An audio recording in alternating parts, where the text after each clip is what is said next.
Welcome students to our biology class. जिस तरह के कल हमने अपनी बायोलॉजी को स्टार्ट किया और हमने देखा फर्स्ट लेक्चर हमने स्टार्ट किया था इंट्रोडक्शन टू बायोलॉजी। तो हमने बायोलॉजी को इंट्रोड्यूस किया कल। हमने देखा व्हाट इज बायोलॉजी, बायोलॉजी को कैसे डिफाइन किया जाता है। हमने कल बच्चे इसमें लाइफ को डिफाइन किया, हमने लिविंग थिंग्स को डिफाइन किया, हमने एसोसिएशन देखा, हमने टोटल बायोलॉजी को डिफाइन करने की कोशिश की, हमने लाइफ को भी डिफाइन किया, इसकी प्रॉपर्टीज़ को डिफाइन किया। नेक्स्ट हम अब बायोलॉजी को आगे लेके चलते हैं और आज का जो हमारा टॉपिक है हम कहेंगे हमारे पास डिवीजन ऑफ बायोलॉजी है।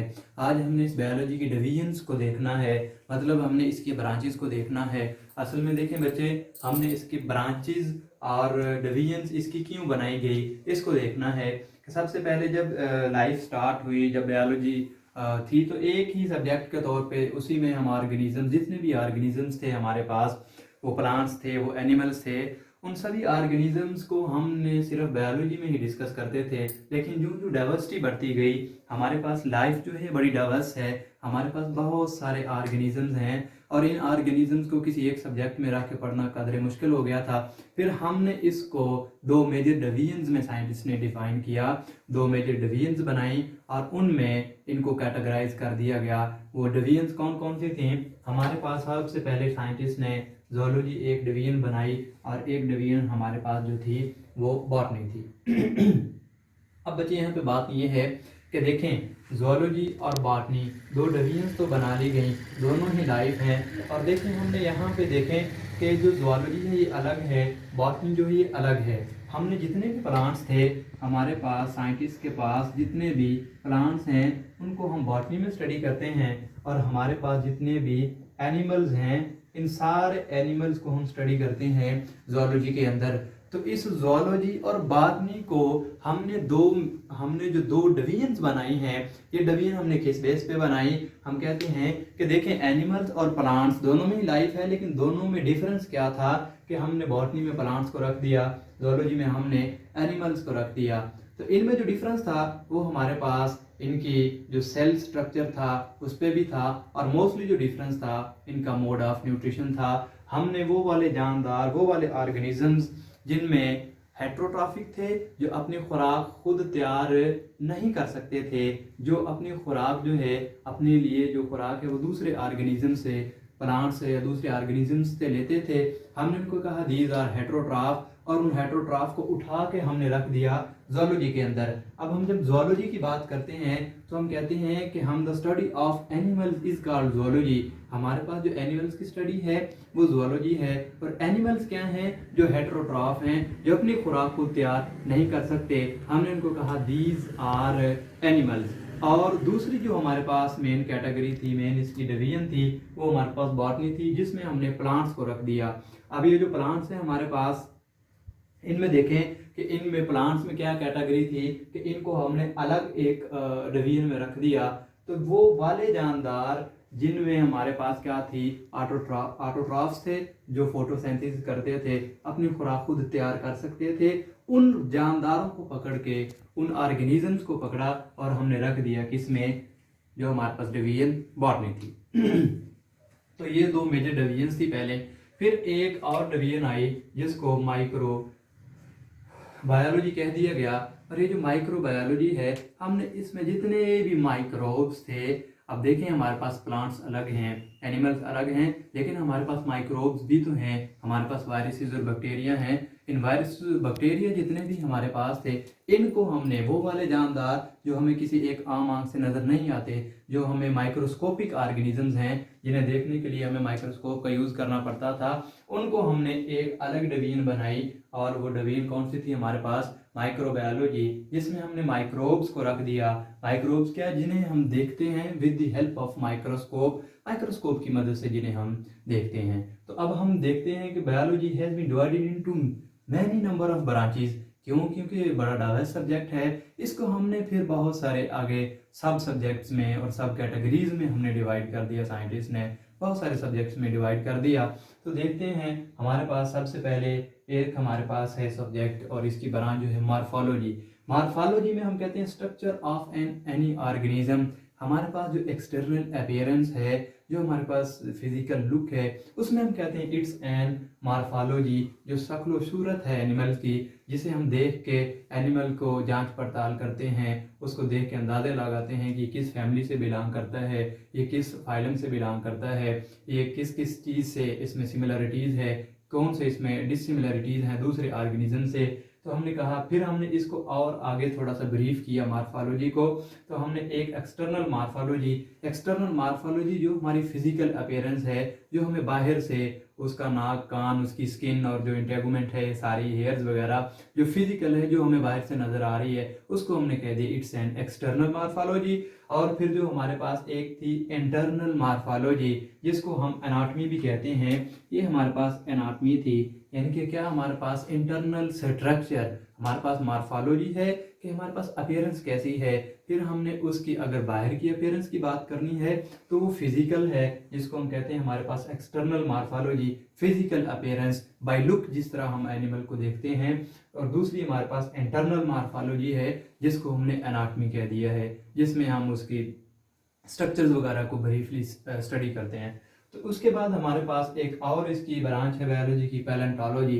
पैलेंटोलॉजी हम कहते हैं स्टडी ऑफ फॉसिल्स, जितने भी हमारे पास फॉसिल्स हैं उनकी जो स्टडी है उसको हमने कह दिया इट्स एन पैलेंटोलॉजी। अब फॉसिल्स क्या है, हमारे पास जो आज से हज़ारों करोड़ों साल पहले, लाखों साल पहले जितने भी ऑर्गेनिजम्स या जो लाइफ थी, वो हमारे पास जो ज़मीन में दफन है, और with the passage of time, वक्त गुजरने के साथ साथ वो फॉसिल्स में कन्वर्ट हो गए हैं। जहाँ पे हम कहते हैं कि लो लेवल ऑफ ऑक्सीजन था, वहाँ पे उनमें जो बायोकेमिकल रिएक्शंस हुए और उनकी कन्वर्जन हो गई। अब जो हमारे पास हुए उनको हम कहते हैं, हमारे पास क्या है, फॉसिल्स हैं, कि हम बकाया जात, फॉसिल्स को हम कहते हैं बकाया जात, जो एनिमल्स के हैं, जो रेमनेंट्स हैं एनिमल के, जो बकाया जात बच चुके हैं, उनको हम कहते हैं फॉसिल्स। अब फॉसिल्स को अगर हमने स्टडी करना है तो उसको हम कहते हैं, हमारे पास क्या है, पैलेंटोलॉजी है। और फिर आगे इसको दो हमने डिवीजन्स में डिवाइड किया है, एक हमारे पास पैलियोबॉटनी है, एक हमारे पास पैलियोजोलॉजी है। तो पैलियोबॉटनी जो हमारे पास है, जिस तरह की बॉटनी से हमें पता है कि स्टडी ऑफ प्लांट्स है, पैलियोबॉटनी हमारे पास क्या है कि हमने अगर प्लांट्स के फॉसिल्स की स्टडी कर रहे हैं, इट्स एन पैलियोबॉटनी। और अगर हम एनिमल्स के बकाया जात की स्टडी कर रहे हैं, एनिमल्स के फॉसिल्स की स्टडी कर रहे हैं, तो ये हमारे पास क्या है, इसको हम कहते हैं पैलियोजोलॉजी। तो ये हमारे पास इस तरह की डिवीजन्स हैं। हम नेक्स्ट चलते हैं, हमारे पास हिस्टोलॉजी की अगर हम बात करें, व्हाट इज हिस्टोलॉजी, ये हमारे पास हिस्टोलॉजी है। हिस्टोलॉजी हम कहते हैं स्टडी ऑफ टिश्यूज। हमारे बहुत सारे टिश्यूज हैं, हमारे जो नर्वस टिश्यूज हैं, और भी मतलब हमारे जो सेल्स हैं ये आपस में कंबाइन होते हैं, कंबाइन होकर टिश्यू बनाते हैं। तो हम कहते हैं कि टिश्यूज को अगर हमने स्टडी करना है तो बायोलॉजी की वो ब्रांच जिसमें टिश्यूज का मुतालिया करना है, हमारे पास जितने भी टिश्यूज हैं हमारे, ठीक है, उसको हमने फिर रख दिया हिस्टोलॉजी में। अब हमारे पास एक और नेक्स्ट ब्रांच जो है हमारे पास सेल बायोलॉजी की, जिसको बच्चे हम साइटोलॉजी भी कहते हैं। सेल बायोलॉजी है, और इस सेल बायोलॉजी को हम साइटोलॉजी भी कहते हैं। अब साइटोलॉजी में या सेल बायोलॉजी में हम कहते हैं structure and functions of sales.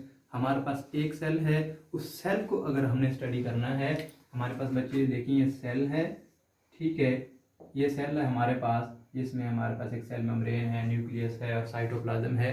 इस सेल को अगर हमने स्टडी करना है, इसके फंक्शंस क्या हैं, इसका स्ट्रक्चर्स क्या है, इसमें कौन कौन सी ऑर्गेनेलिज पाई जा रही हैं, और वो ऑर्गेनेलिज क्या क्या फंक्शन परफॉर्म कर रही हैं, तो उसको हम कहते हैं it's and cell biology. Cell biology या cytology total about the cell structure, cell function, their metabolism, all about the cell, जिसमें हम सारे सेल को अगर हमने स्टडी करना है, इट्स एंड सेल बायोलॉजी। फिर हम अगली नेक्स्ट एक ब्रांच की तरफ चलते हैं, जिसको हमने कह दिया इट्स एंड माइक्रोबायोलॉजी। ये हमारे पास एक माइक्रोबायोलॉजी है।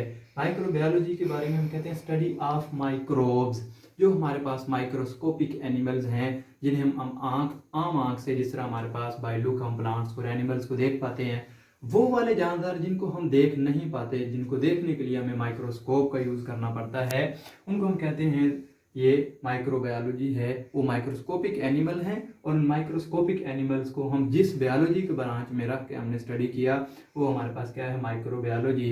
जिस तरह के हमारे पास वायरसेस हैं, बैक्टीरिया हैं, इस तरह के हमारे पास जो ऑर्गेनिजम्स हैं, उनको हमने माइक्रोबायोलॉजी में रख दिया। आगे बेटा हमारे पास है फिजियोलॉजी।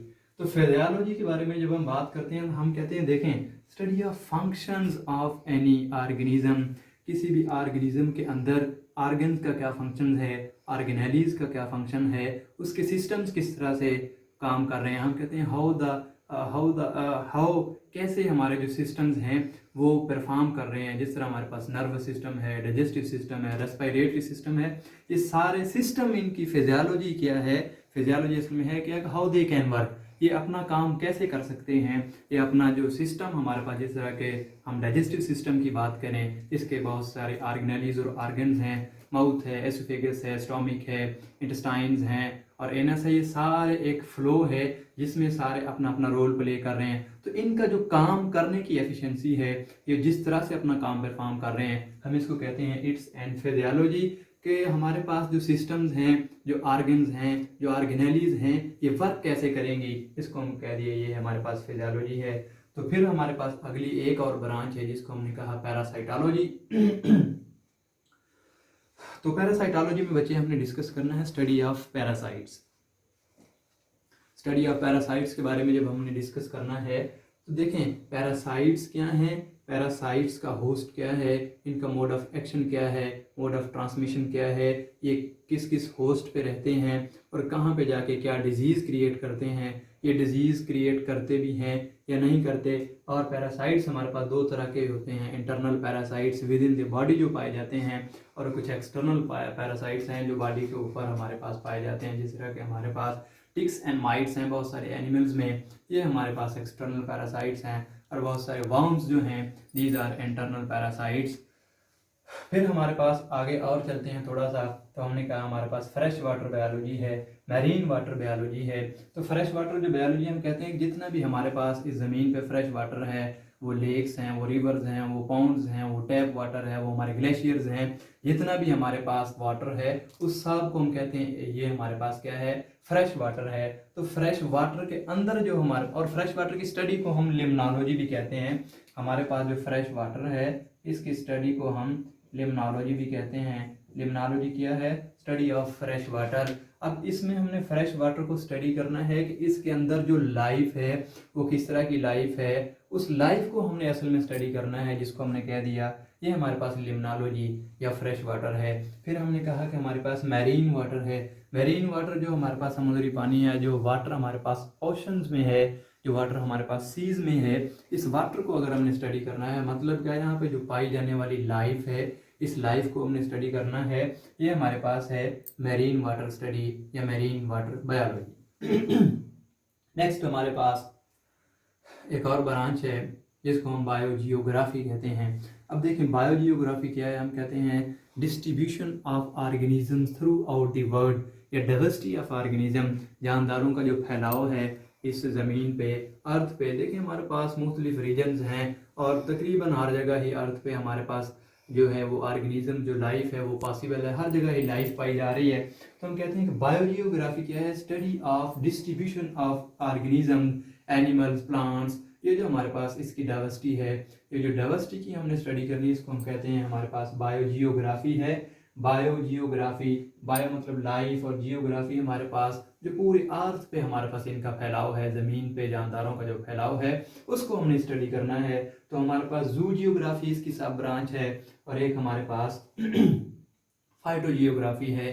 तो जो जू जियोग्राफी है इसमें हमने एनिमल्स के डिस्ट्रीब्यूशन को स्टडी करना है, और जो हमारे पास फाइटोजियोग्राफी है इसमें हमने प्लांट्स के डिस्ट्रीब्यूशन को स्टडी करना है कि प्लांट्स हमारे पास कहाँ कहाँ पे डिस्ट्रीब्यूट हो चुके हैं, कहाँ कहाँ पे पाए जाते हैं, और हमारे पास एनिमल्स जो हैं वो कहाँ कहाँ पे पाए जाते हैं। ये हमारे पास कलेक्टिवली बायोजियोग्राफी कहलाती है। तो बच्चों आज हमने ब्रांचेज और डिवीजन्स ऑफ बायोलॉजी के बारे में डिस्कस किया, जिसमें हमने इसकी कुछ ब्रांचेस को डिस्कस किया है, और इसकी जो डिवीजन्स हैं और ये ब्रांचेस क्यों बनाई गई इनको हमने स्टडी किया है।